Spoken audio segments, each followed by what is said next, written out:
Sorry, I like celery. You've told the person a million times already. Sorry, I like celery. It needs to sound like a confession. Sorry, I like celery. More sincere. Sorry, I like celery. Your mother was murdered by celery. Someone proposed to you, but instead of saying yes, you say, sorry, I like celery. Yes, that's right. I'm making a celery salad today. And if you don't like celery, I'm sorry. In fact, that's the name of the recipe. Sorry, I like celery, but I'm not actually sorry. It's a totally insincere apology because I really do like celery, but I know that other people don't. And I really do want you to like celery as much as I do. So I'm gonna make the salad and then we'll get to the end and we'll talk about it. And if you still don't like celery, I understand. And I am sorry because at that point it's a you problem. First step in making this salad is making the salad dressing. And you're going to notice lots of ingredients in this dressing that are also in Caesar dressing. That is not an accident, that's 100% inspired. Celery and Caesar are like two great things that go great together. This version goes a little like if the Caesar originated in Mexico and celery is Mediterranean, and then the dressing is going with me to the Basque region of Spain. So we're on a journey, as usual. And I've got my mortar and pestle out. If you don't have a mortar and pestle, you can bust out your mini chopper. If you don't have a mini chopper, get out your microplane. I feel like raw garlic's really, really important in the flavor of the dressing, but I wouldn't want someone to not enjoy trying this. Maybe try like a couple slivers of garlic. Just don't get turned off. That's all I'm saying. Just get turned on, okay? That's where we're going. We're on.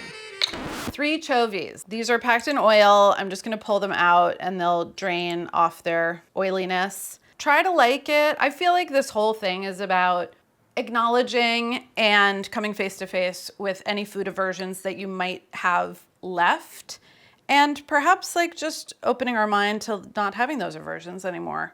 Gonna get a little kosher salt on here. And the first step is just gonna be to bash these things together until a paste forms. I like using the mortar and pestle because it's fun and convenient and well designed.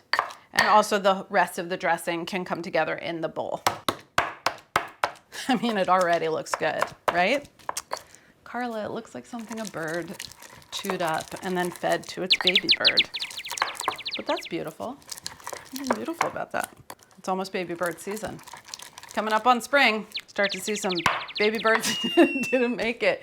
And they're just in the sidewalk. It's so sad, but that's how you know spring is here. So it's really bittersweet. This dressing is equal parts lemon juice and olive oil. So it's pretty punchy and very, very bright. And I think that makes it delicious. Lots of briny flavors in this salad. If you don't have a lemon, use another type of vinegar. I think white wine vinegar would be a really nice choice for this. Sherry vinegar also would go great. So it's going straight in here. Rinse off the pestle. And same amount of olive oil. It's good to oil your board every once in a while. It's just a reminder of that. Okay, this dressing, unlike a Caesar, is not emulsified. There's no egg. There's not a ton of parm in the dressing itself. So this is taking those flavors and like delivering them in a free-flowing, very punchy direction. And the other thing I need here is a healthy amount of Aleppo pepper. I love that the chili flake, as it sits in the dressing while I'm prepping the other stuff, is gonna turn it kind of orangey and it's gonna have this really pretty warm color to it. Make the dressing the day that you serve the salad, or it could just become like too hot, too strong. For now, I'm just gonna set it aside. So even though Caesar salad was a grounding place for this salad, I honestly think I was inspired to go a different direction by this jar of papaya peppers that I happen to have in the house. Papaya peppers are a pickled green Basque pepper. They're kind of medium spicy and they're very acidic.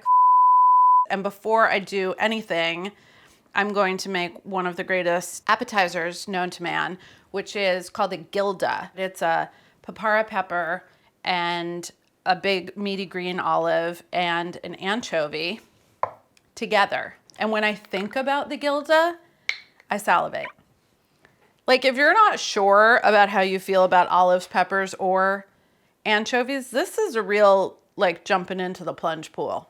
And this, I have read, is like the original Basque pincho, which is like the Basque word for tapas or snack.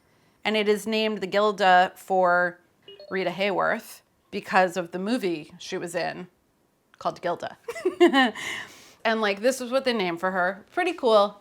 If I were giving this pincho a name, it would be like Brutus or so. I don't know. Like you're gonna learn to love him, but he comes off strong at the beginning. Caesar, now be still! I kill not thee with half so good a will. Okay, one bite.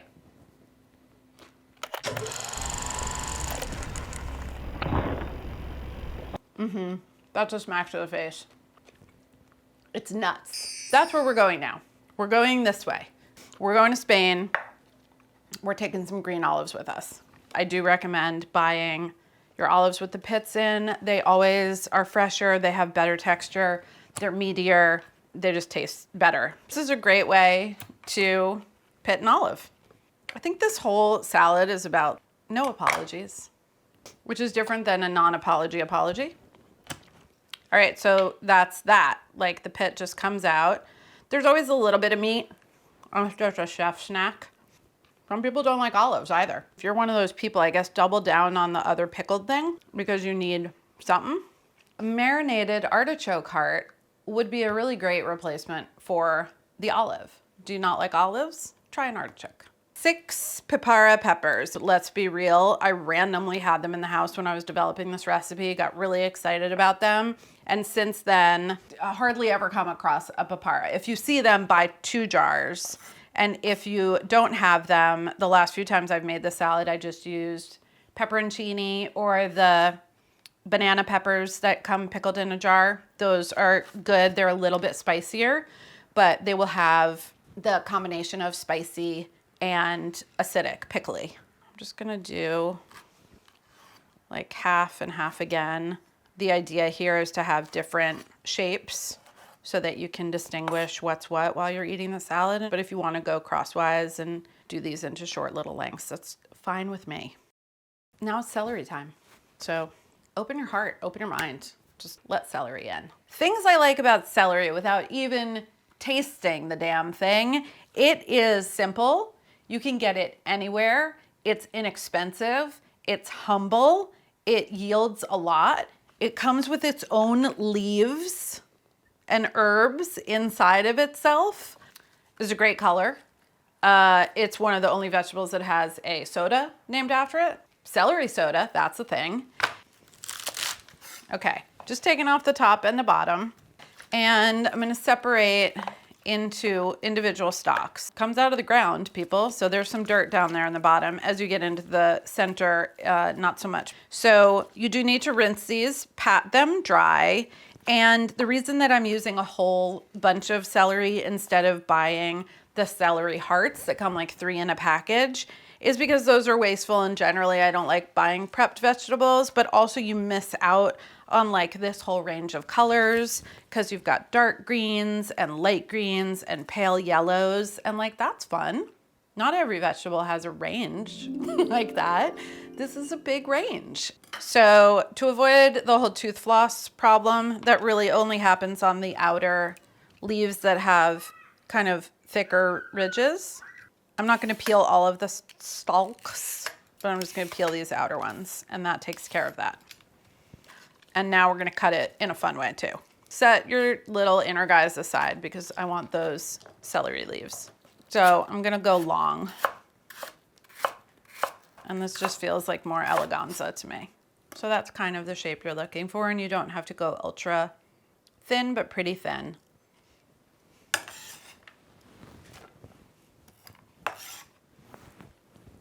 So when I get to the little inner buddies, I'm gonna break these leaves off, and I'm gonna set those aside, and they're gonna come in with my parsley. Okay, it's go time.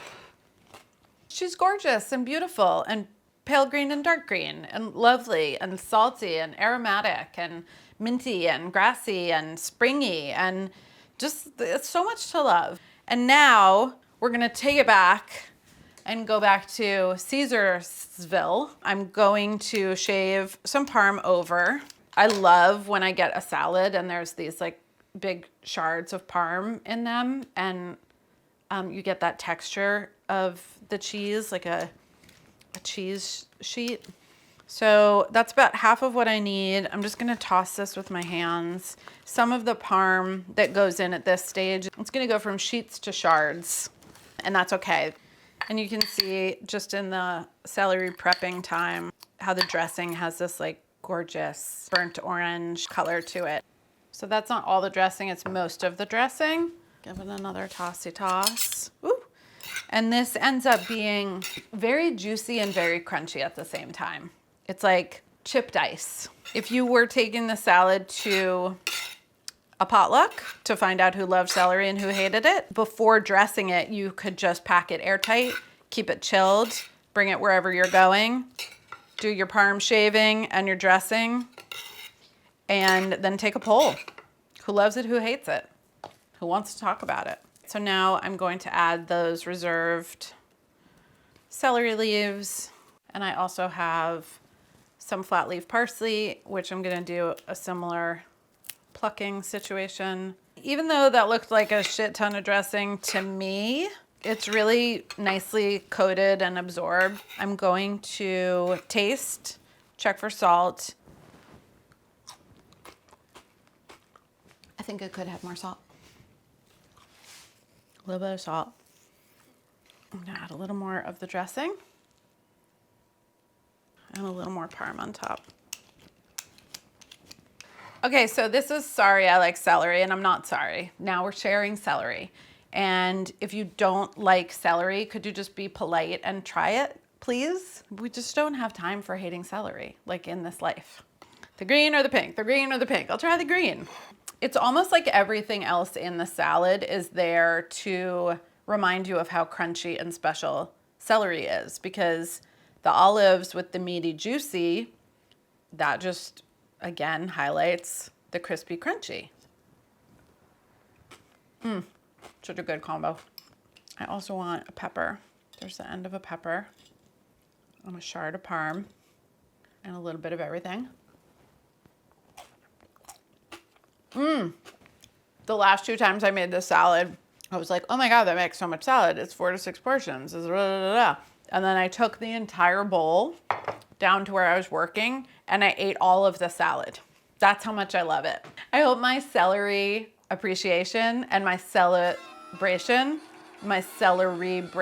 appreciation post breaks through. Come to the other side. And for my celery fam who's already out there, bring a friend.